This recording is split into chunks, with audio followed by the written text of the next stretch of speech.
Hola, soy Gerard, el profesor de Macroeconomía 1 de la Autónoma de la Academia Statistics. Antes de empezar el curso como tal, os quería comentar un par de aspectos sobre el funcionamiento del mismo. En primer término, indicaros que toda la docencia es online, mediante clases grabadas, como esta que ahora mismo está visualizando, y también clases en directo. En las clases grabadas tendréis toda la información teórica necesaria para poder responder de forma adecuada los exámenes. Y luego, en las clases en directo lo que haremos será resolver todas vuestras dudas, así como también comentar los exámenes de últimos años, resolverlos para que todo el mundo pueda entenderlos de la mejor forma posible. Además de ello también, muy importante, por favor, dispondréis de un dossier que os enviaremos a vuestras casas. Este dossier encuadernado es primordial disponerlo, ¿por qué? Porque todo el tiempo iré haciendo referencia a páginas y ejercicios que se encuentran en él. Por lo tanto, si ahora mismo alguien está realizando la clase de prueba, mi recomendación es que vaya a la página web y al lado del vídeo os podéis descargar y también imprimir, por favor, esa parte del dossier para hacer un buen seguimiento de esta clase de prueba. Ya que, como iréis viendo, en el dossier siempre tendréis espacios en blanco y la idea es que se vayan rellenando a medida que avancemos con el curso. Primordial, importantísimo, disponer del dossier. Y luego, en tercer término, importante también, el mismo día del inicio del curso, creamos un grupo de WhatsApp formado por todos los alumnos y por el profesor, en este caso yo mismo, que me encargaré de responder todas vuestras dudas acerca del funcionamiento del curso, acerca de alguna pregunta de clase, alguna pregunta del dossier, lo que sea. Ahí podréis consultarme todas vuestras dudas. Siempre tendréis las dos vías, ya sea por el grupo de WhatsApp o, si preferís, en la clase en directo para preguntarme todas vuestras dudas acerca del temario, del funcionamiento del curso, de lo que consideréis oportuno. Una vez dicho esto, empezamos ahora ya con el curso como tal.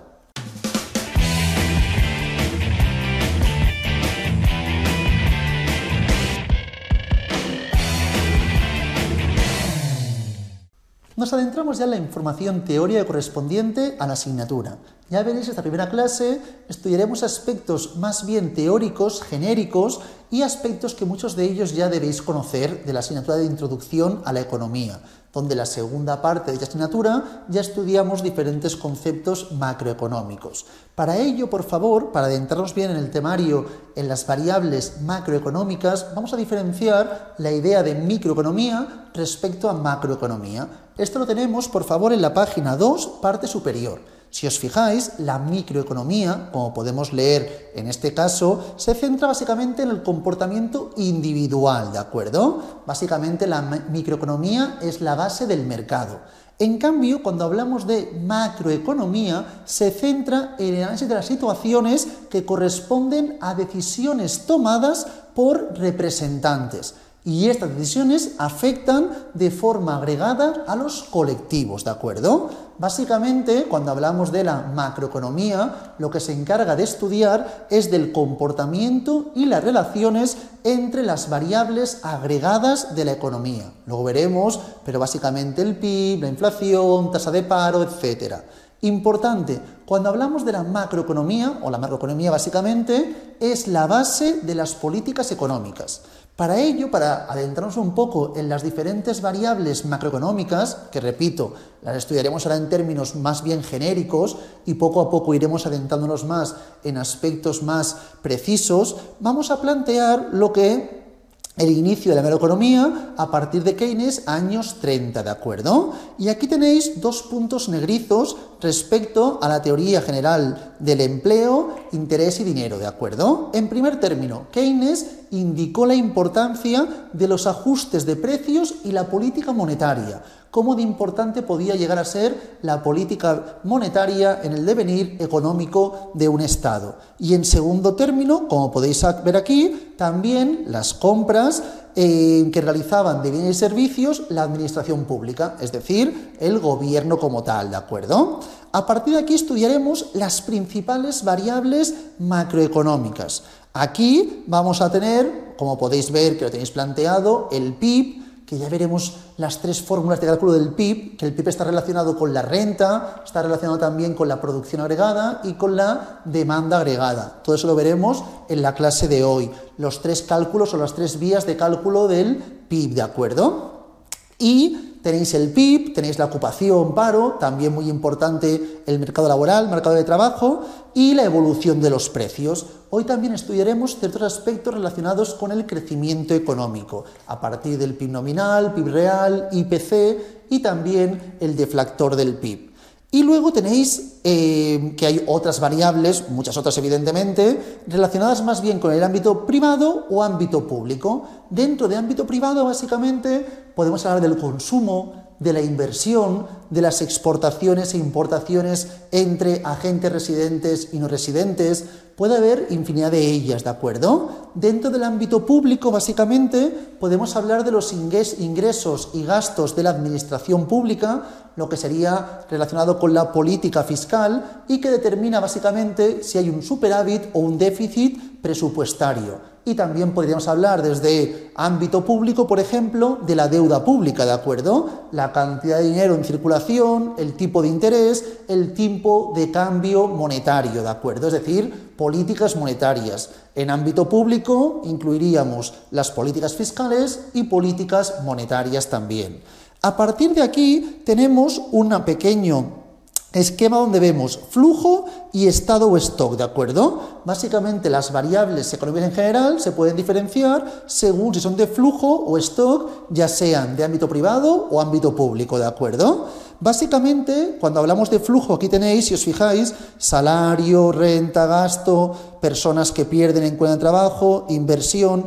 Básicamente, las variables de flujo miden la cantidad que fluye en un periodo de tiempo, ¿de acuerdo? La cantidad que fluye en un periodo de tiempo. En cambio, las variables stock miden una cantidad en un determinado momento. Cuando hablamos de un determinado conciso, un determinado momento preciso, hablaremos de variables stock.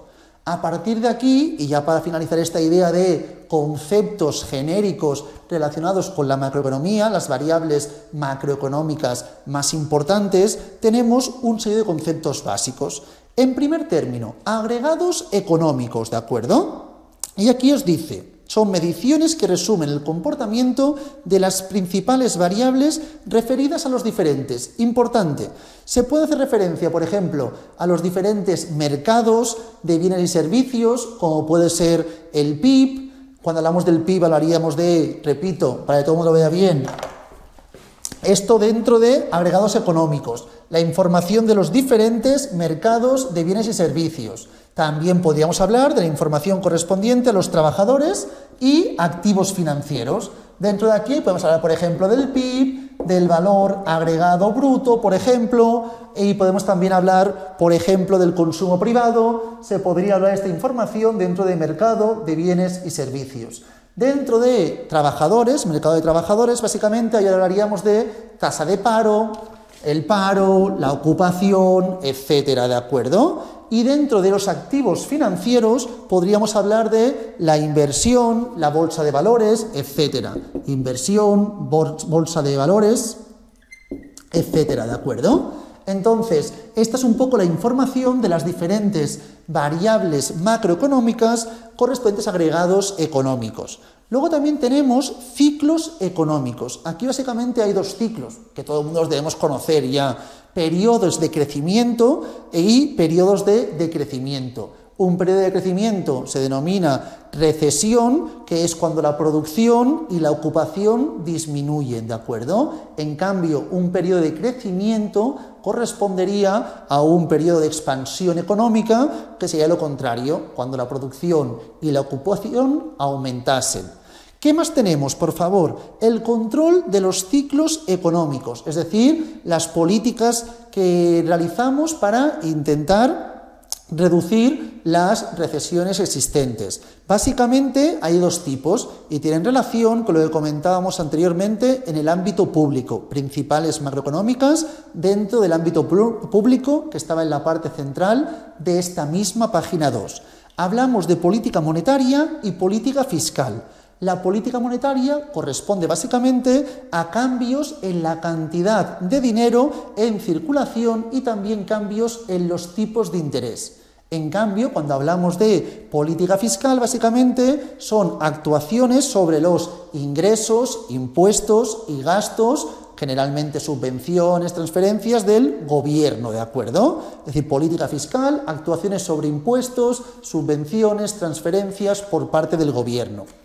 Otro aspecto importante dentro de la información de los conceptos básicos dentro de la macroeconomía corresponde a diferenciar bien nominal y real.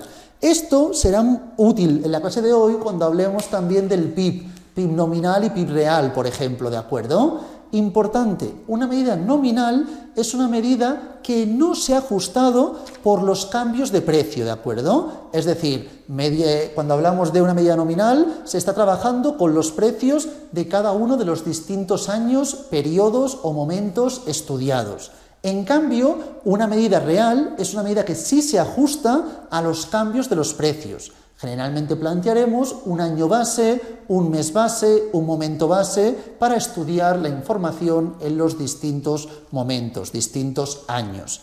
Luego tenemos otro aspecto importante que es la contabilidad nacional, que básicamente refleja los flujos monetarios entre los distintos sectores y agentes de la economía. Básicamente nos servirá para calcular el conjunto de todas las magnitudes macroeconómicas, el PIB, inversión, consumo agregado, etc. Como veis, son de momento conceptos muy teóricos, solamente para tener esta idea básica y a partir del siguiente punto ya estudiar de forma más precisa y más concisa los distintos conceptos que iremos analizando. Y luego tenemos el corto plazo versus largo plazo. Aquí nos indican aspectos del largo, medio plazo y corto plazo que iremos viendo en los distintos temas de esta asignatura. Una vez estudiado de forma muy simple, muy genérica, diferentes variables que iremos analizando a lo largo de la asignatura, nos adentramos ya en un aspecto importante, en el PIB, ¿de acuerdo? El Producto Interior Bruto. Lo estudiaremos, como decía, desde tres enfoques, tres vías distintas, ¿de acuerdo? Lo estudiaremos a partir de la producción, como podéis ver en la página 3, parte inferior, a partir de la renta, como podéis ver en la página 4, parte inferior, y a partir del gasto, como podéis ver en la página 5, parte superior, ¿de acuerdo? Entonces tenemos estos tres enfoques, producción, renta y gasto. A partir de esta información vamos a definir en primer término qué entendemos por PIB, por Producto Interior Bruto, y luego analizaremos la relación existente entre los tres distintos enfoques, las tres vías para el cálculo del Producto Interior Bruto. Si os fijáis, por favor, en la página 3, parte central, me plantean que el Producto Interior Bruto es la medida básica en la actividad económica de un país.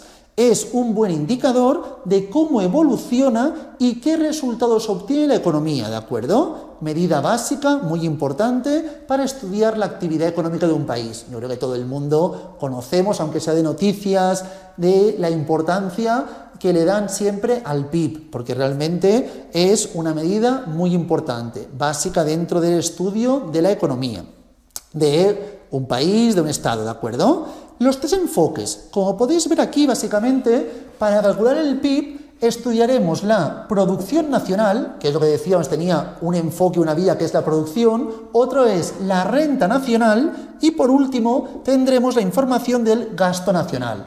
Renta o ingreso nacional, ¿de acuerdo? Podemos poner aquí en este caso, si queremos, ingreso nacional para que no haya dudas.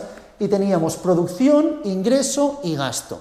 A partir de esta información, la producción nacional se podrá medir desde dos vertientes diferentes. Se podrá plantear a partir del sumatorio de cada uno de los bienes producidos por la cantidad, es decir, básicamente sumando los valores de mercado del total de la producción. Sumaríamos cada uno de los precios por su cantidad, o también a partir del sumatorio de los valores absolutos, ¿de acuerdo? Se puede plantear de ambas formas. Para el estudio de la producción nacional, como veremos en la fórmula que estoy planteando ahora mismo, que ponemos PIB, se puede plantear a partir de estos dos conceptos, del sumatorio de los precios por cantidades de los bienes producidos en un país, en interior, y luego trabajamos también con el sumatorio de los valores añadidos.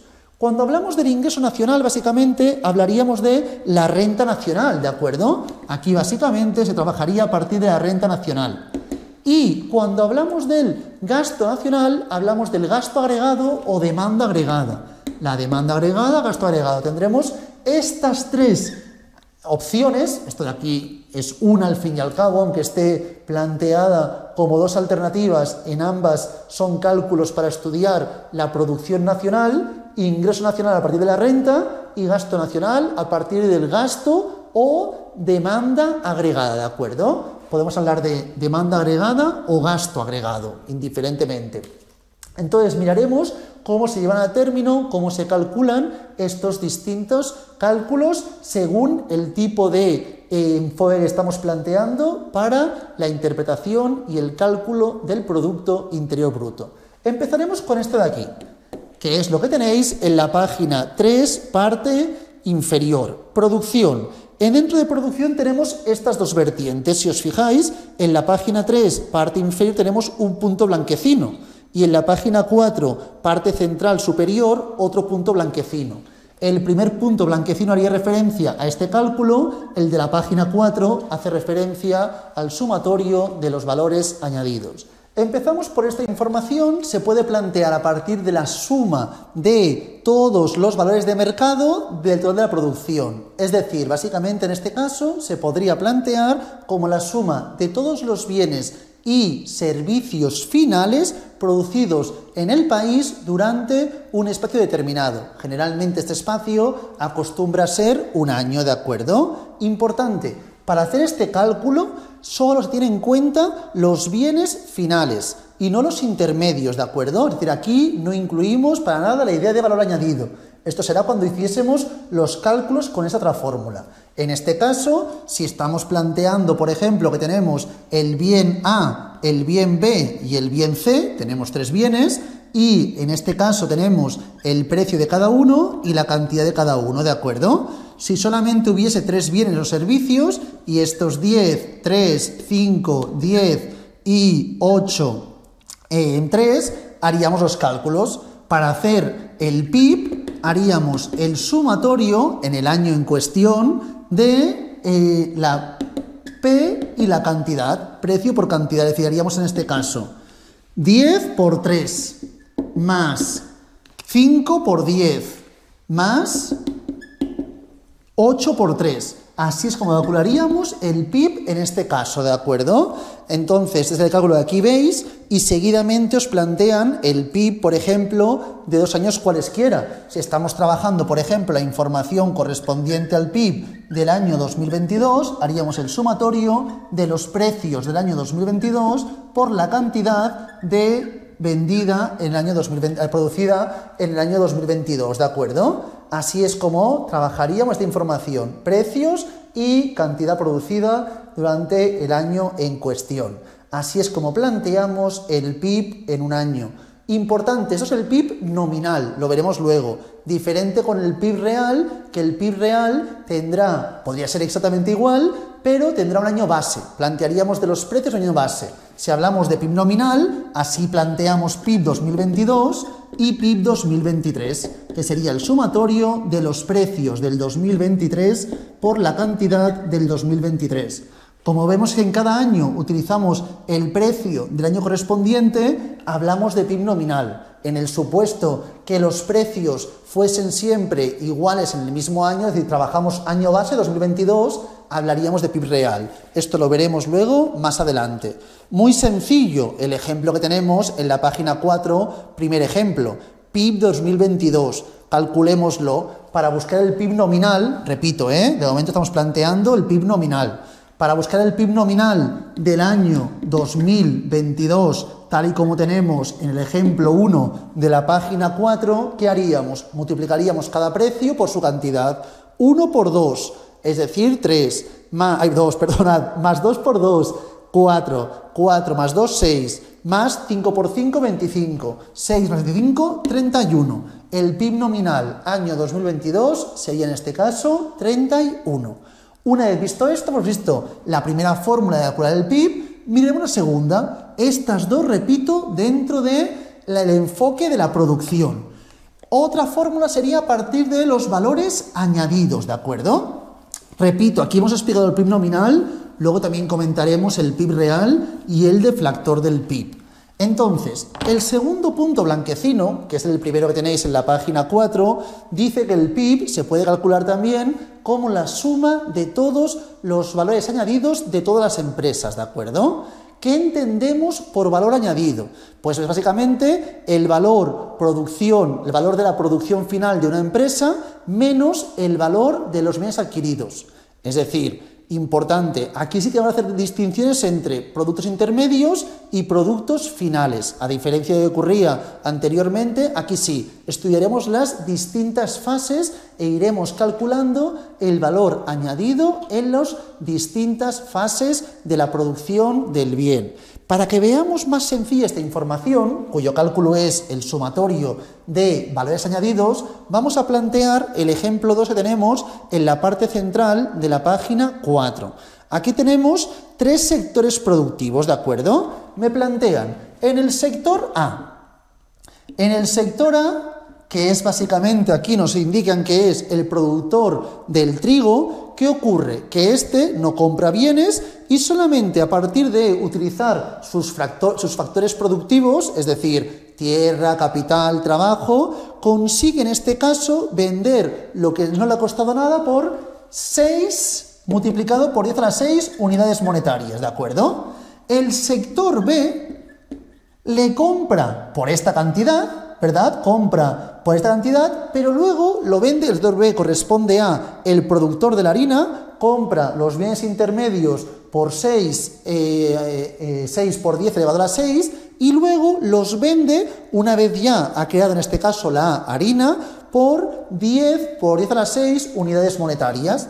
Entonces, en este caso, el valor añadido del sector B será lo que está al final recibiendo menos lo que pagó inicialmente. Por lo tanto, tendríamos 4 por 10 elevado a las 6 unidades monetarias. Y por último tenemos el sector C, que el sector C en este caso es el que va a realizar el pan, ¿verdad? El productor del pan. Este ha comprado el producto intermedio a 10 por 10 a la 6 y acaba vendiéndolo por 14 por 10 a la 6 a los consumidores. Por lo tanto, esta diferencia corresponderá a el valor añadido en el sector C. Tendríamos en este caso 4 por 10 a la 6. Evidentemente, ya podemos saber que el PIB es al fin y al cabo todo el precio por la cantidad vendida finalmente. Será esto de aquí. Pero mediante este cálculo, para sumar valores añadidos, haríamos el valor añadido del sector A más el sector B más el sector C.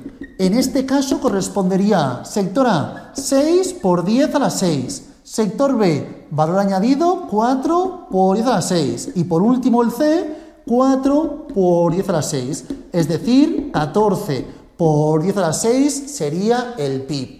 Esta es conceptualmente la idea del cálculo del valor añadido. Se puede plantear más ejemplos, pero la idea es siempre la misma. Distintos sectores y para buscar el valor añadido en cada sector, por cuánto compró el bien intermedio y por cuánto está vendiendo su bien correspondiente. La diferencia es el valor añadido, ¿de acuerdo? Todo esto respecto a la producción. La producción, cálculos del PIB, enfoques del PIB a partir del sumatorio de precios por cantidades producidos en un país de bienes y servicios en un tiempo determinado, generalmente un año, o el sumatorio de los valores añadidos.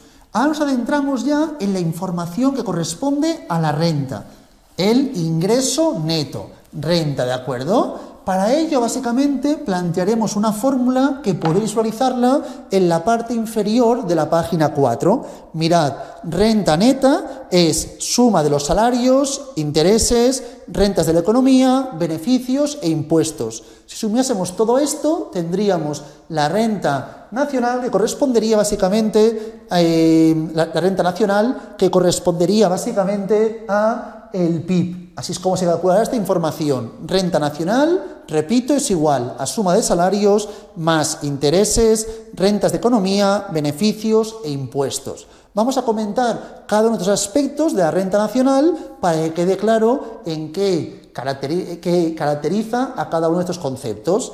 El salario de los trabajadores, no tiene más, son los salarios pagados por las empresas del país, siempre en este caso del país, en el factor trabajo que ha contribuido en la producción. Salarios que se pagan por todo aquello, básicamente, que ha contribuido a la producción. Segundo término, los intereses de los prestamistas. Los intereses que pagan a los que han prestado su ahorro a las empresas para poder llegar a materializar los programas de inversión. En tercer término, la renta de los arrendatarios, es decir, el alquiler de los propietarios de terrenos e inmuebles que les ha arrendado a las empresas que han llevado a cargo su función. Y, en cuarto término, los dividendos pagados a los accionistas, es decir, los beneficios que han obtenido las empresas fruto de la actividad económica, establecida por la diferencia entre ingresos y costes, teniendo en cuenta los pagos de sueldos, intereses y alquileres. Y por último, en quinto punto, los impuestos. Esta es la información correspondiente a la renta nacional. Es el aspecto que menos trabajaremos, pero igualmente debemos conocer y saber conceptualizar este tipo también de enfoque para el estudio del Producto Interior Bruto. Y en tercer término, un aspecto muy importante dentro de la macroeconomía y que trabajaremos en temas siguientes, que es el gasto agregado o demanda agregada, ¿de acuerdo? Básicamente, la demanda agregada viene establecida por la totalidad de pagos realizados para adquirir bienes y servicios. Muy importante.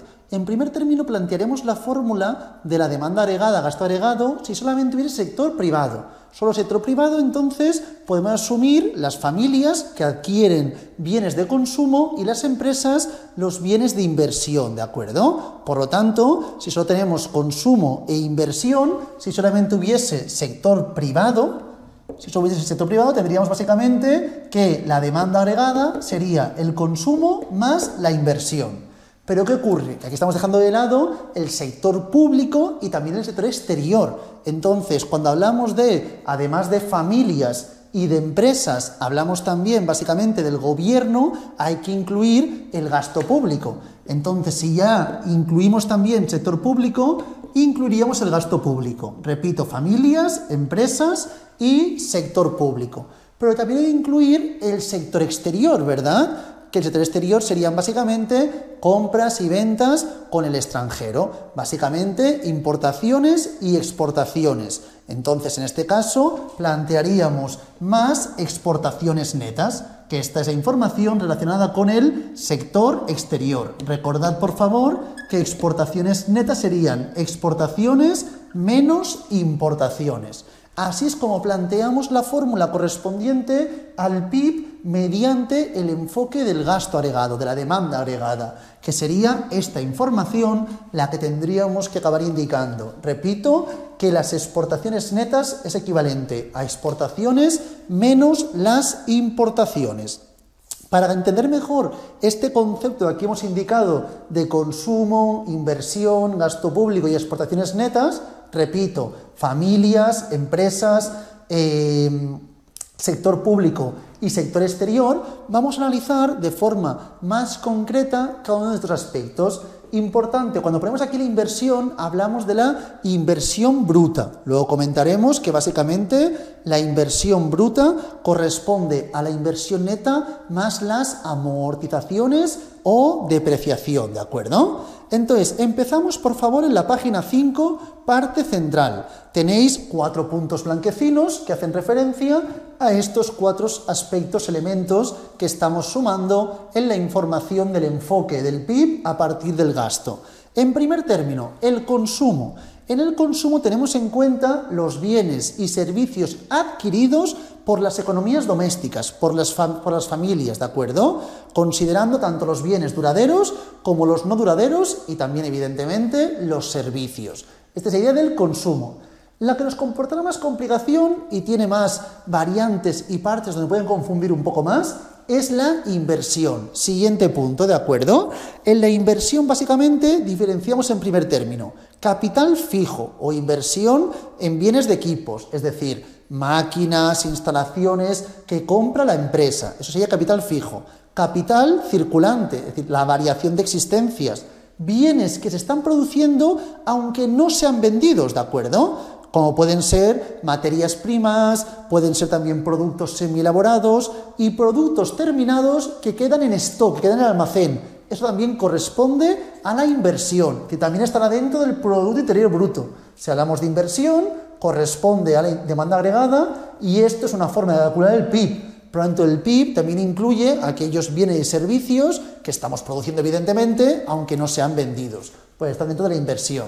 Y luego tenemos inversión en construcción, viviendas o construcción residencial compradas por empresas o también por consumidores, ¿de acuerdo? Muy importante. Cuando se realiza una compra, por ejemplo, de viviendas, que es el siguiente punto, ¿de acuerdo? Cuando se compra, siguiente punto no, siguiente párrafo. Cuando se hace una compra, una transacción de una vivienda entre un particular y otro, una vivienda de segunda mano, eso no forma parte de la inversión, ¿de acuerdo? Es decir, esto básicamente es una transacción financiera o un cambio de cartera, pero no estaría incluido dentro de la inversión. Es decir, venta de un piso de segunda mano a otra persona no forma parte de inversión, por lo tanto no forma parte del Producto Interior Bruto. Y repito, cuando hablamos de la inversión, hablamos de la inversión bruta, que es igual a la inversión neta más las amortizaciones o depreciación, ¿de acuerdo? Importante, cuando hablamos de la inversión, hablaremos de la información correspondiente a la inversión bruta. Una vez vista esta información, tenemos también dos puntos más que hacen referencia al gasto público y a las exportaciones netas.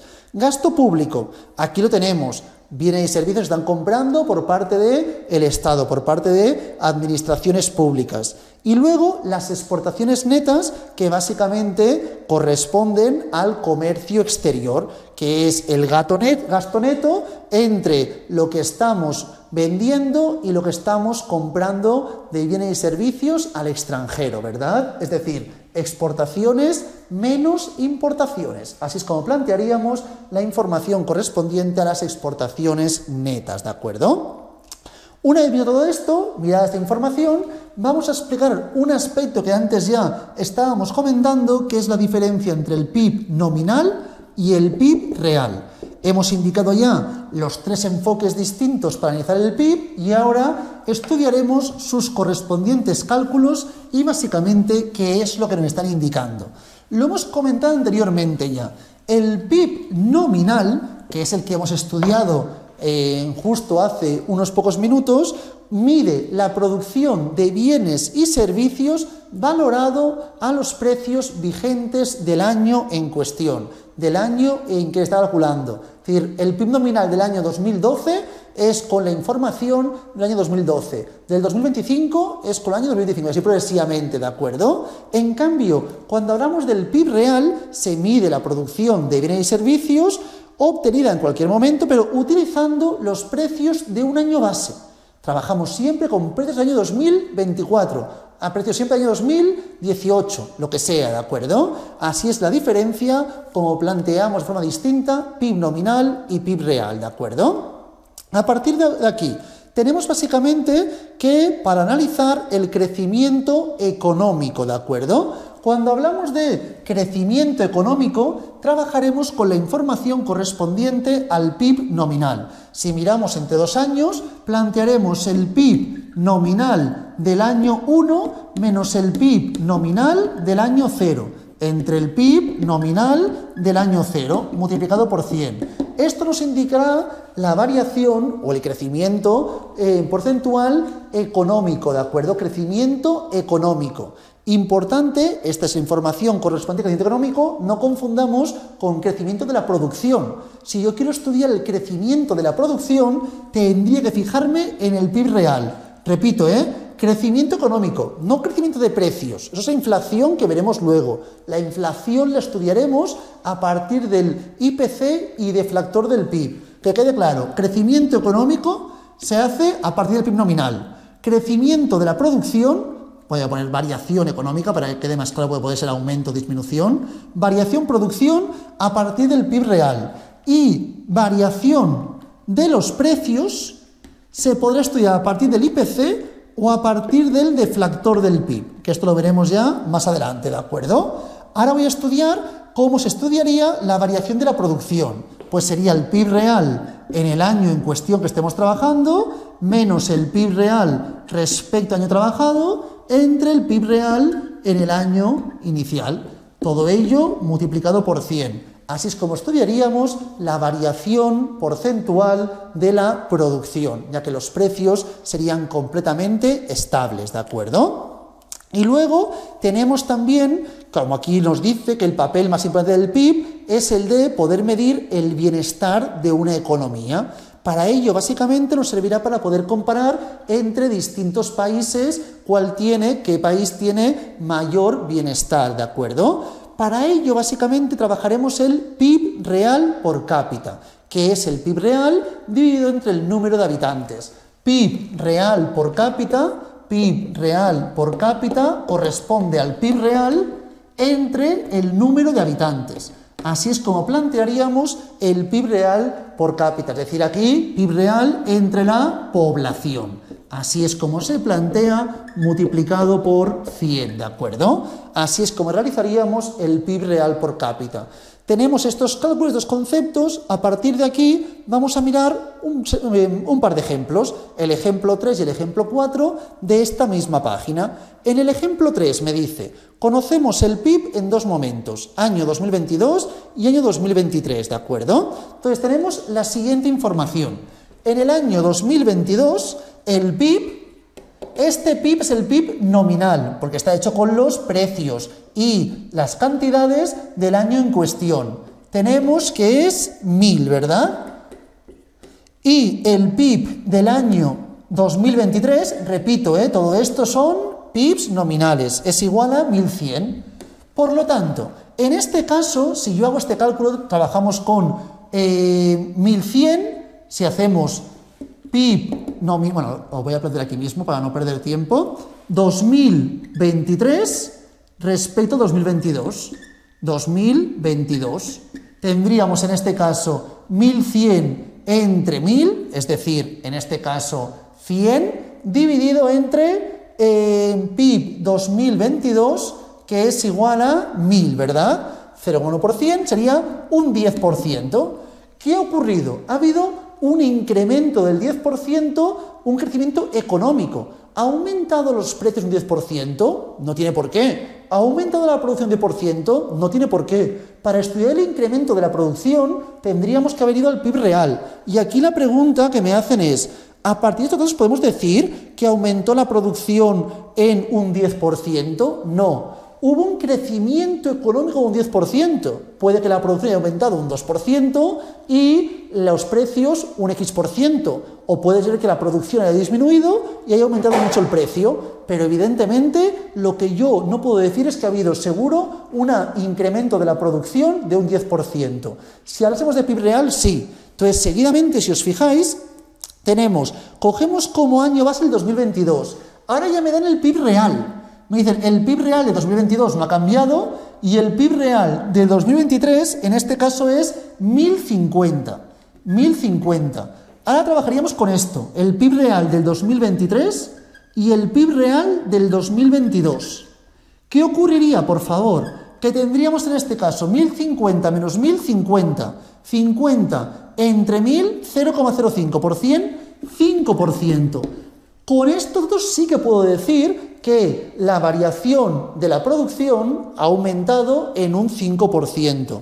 Entonces, me dice, a partir de estos dos puedo decir que ha aumentado en un 5%. Ahora sí que puedo decir que ha aumentado en un 5%, porque realmente el PIB real, la diferencia entre años, hace referencia al crecimiento de la producción. Y luego tenemos el ejemplo 4, que me dice calcular el PIB nominal y el PIB real y la tasa de crecimiento real y tasa de crecimiento nominal. Es decir, esto de aquí corresponde a la tasa de crecimiento nominal, que es la crecimiento económico o variación económica, y esta de aquí sería la tasa de crecimiento real. variación de la producción. Para hacer esto, únicamente deberíamos calcular la información de los PIBs de forma relativamente rápida. Esto no nos debe costar en exceso, lo plantearé ahora, pero tampoco perderemos más tiempo con ello, porque no creo que tengamos muchas dificultades. Hablamos de año 2022 y año 2023, ¿de acuerdo? Entonces, los PIBs nominales, ¿cómo se calculan, por favor? Pues 1 por 2, más 2 por 2, más 5 por 5. Año 2022, 31. 2023, 2 por 3, 6, 2 por 1, 2, 4, 6, y hay 2, perdón, 6, 2, 8, 6 por 6, 36, 44. Esto es el PIB nominal 2022 y PIB nominal 2023, multiplicando, repito, cada precio por su cantidad. Una vez tenemos esto, la variación, tasa de crecimiento nominal sería hacer 44 menos 31 entre 31%, sería la tasa de crecimiento nominal, que nos indicaría el crecimiento económico en el país del año 2022 al 23. Si me hablan de la tasa de crecimiento real, es decir, la variación de la producción, trabajamos con los PIB reales. Si trabajamos con año base 2022, el PIB real 2022 y el nominal serán igual, porque no han cambiado los precios. Pero para buscar el PIB real del año 2023 con año base 2022, tendríamos que hacer precios 2022, 1 por cantidad 2023, es decir, haríamos 1 por 3, para que todo el mundo lo vea bien, más precio 2022 por cantidad en tablas de 2023, 1, más coches, que se precio 5 y la cantidad 2023, 6. Cogemos los precios 2022 y los multiplicamos por las cantidades de 2023, ¿de acuerdo? 3, 5, 30, 35, ¿verdad? Para hacer el crecimiento o la tasa de crecimiento real, plantearíamos 35 menos 31 entre 31 multiplicado por 100. Así es como resolvemos este tipo de ejercicios, ¿de acuerdo? Una vez visto esto, nos adentramos en otros indicadores que están estrechamente relacionados con el PIB, ¿de acuerdo? Que son básicamente indicadores de la renta alternativos al PIB. En primer término, vamos a diferenciar bien el PIB en precios de mercado y el PIB en costes de factores. Para diferenciar esta información, por favor, id a la página 7, parte central, superior, ¿de acuerdo? Entonces, cuando hablamos de PIB en precios de mercados, esto básicamente incluye los impuestos indirectos y las subvenciones. El PIB en precios de mercado incluye, repito, los impuestos indirectos y las subvenciones. En cambio, el PIB en costes de factores debe deducirse del PIB del precio de mercado las cuantías de impuestos indirectos y, si se necesita, el valor correspondiente a las subvenciones o subsidios. Es decir, que el PIB en costes de factores será el PIB en precio de mercado menos la información correspondiente a los impuestos indirectos más la información de las subvenciones. Así es como planteamos el PIB en los costes de factores. Hablo de subvenciones, subsidios, como queráis plantearlo, ¿de acuerdo? También, otra fórmula, por si acaso nos planteamos algo parecido, el PIB en costes de factores se puede plantear a partir de la remuneración de asalariados, todo ello, más el excedente bruto de la explotación, más las rentas mixtas, ¿de acuerdo? Por si es una fórmula adicional, que está bien que la tengamos, por si nos preguntasen por ello. ¿Qué más aspectos importantes hay que diferenciar? Producto interior de producto nacional. La diferencia básicamente es que en el producto nacional, ya sea producto nacional neto, bruto, lo que estemos trabajando, corresponde al producto interior y a esto le añadimos básicamente las rentas de los residentes nacionales obtenidas en el extranjero y le restamos las rentas de los residentes extranjeros obtenidas en territorio nacional. Repito, Para obtener el Producto Nacional, cogemos el Producto Interior, lo que se produce dentro, le sumamos las rentas de residentes nacionales obtenidas en el extranjero y le restamos las rentas de residentes extranjeros obtenidas en territorio nacional. Y luego seguidamente tenemos también la diferencia entre producción bruta y producción neta. Básicamente la producción, no confundamos, aquí hablaba de nacional, ahora pongo producción neta, que no nos confundamos con ello, nacional y neta. La producción neta sería la producción bruta menos las amortizaciones o depreciaciones, ¿de acuerdo? Producción neta es la producción bruta menos las amortizaciones o depreciaciones. Este concepto anteriormente ya lo habíamos comentado, si recordáis, por favor, cuando estábamos trabajando con la inversión bruta. Hemos comentado la información de inversión bruta respecto a la inversión neta. Luego también tenemos la renta nacional disponible neta, ¿de acuerdo? Básicamente la renta nacional disponible neta, corresponderá a la renta nacional, todo ello, más las transferencias corrientes netas, ¿de acuerdo? Es decir, que básicamente planteamos renta nacional más las transferencias del exterior menos las transferencias al exterior. Transferencias del exterior menos las transferencias al exterior, ¿de acuerdo? Repito, son cálculos que nos pueden llegar a realizar y mejor saber dichas fórmulas. Igual también que lo que plantean en la parte inferior. Producto Interior Bruto. Pues evidentemente el Producto Interior Bruto, que estamos hablando aquí de bruto y neto en este caso, ¿será qué? Será el Producto Nacional, el Producto... pone Producto Interior Neto, perdonad, Producto Interior Neto. El Producto Interior Neto será el Producto Interior Bruto menos las amortizaciones o depreciaciones. Así es como trabajaríamos el Producto Interior Neto, el PIB menos amortizaciones o depreciaciones. Luego tenemos el Producto Nacional Bruto, que sería ¿qué? Como es en este caso bruto, nacional, pasamos del nacional al bruto. Sería coger el Producto Interior Bruto y sumarle, evidentemente, en este caso, las rentas de residentes nacionales obtenidas en el extranjero y restarle las rentas de residentes extranjeros obtenidas dentro de la nación, ¿de acuerdo? Básicamente. Y luego tenemos el Producto Nacional Neto, que el Producto Nacional Neto sería básicamente el Producto Nacional Bruto menos amortizaciones o depreciaciones. Aquí lo he dejado a medias, pero esto era Producto Nacional Bruto es igual a Producto Interior Bruto más esto de aquí menos esto de aquí. Y luego el Producto Nacional Neto es el Producto Nacional Bruto menos amortizaciones o depreciación, ¿de acuerdo? Entonces tenemos esta información. Una vez visto esto, ya nos iríamos a la siguiente vertiente, que sería el deflactor del PIB y el IPC. Esto básicamente lo podríamos mirar hoy, pero como tiene aspectos numéricos que, para ir con más tranquilidad, prefiero hacerlo en la siguiente clase. Entonces, en la siguiente clase miraremos la información del deflactor del PIB y el IPC, diferenciaremos bien entre ambos aspectos y ya nos adentraremos en la parte final del primer tema. Si tenemos tiempo también, empezaremos algo del tema 2. De momento lo dejamos por aquí. Cualquier duda, cualquier consulta, por favor, realizarla sin compromiso por el grupo.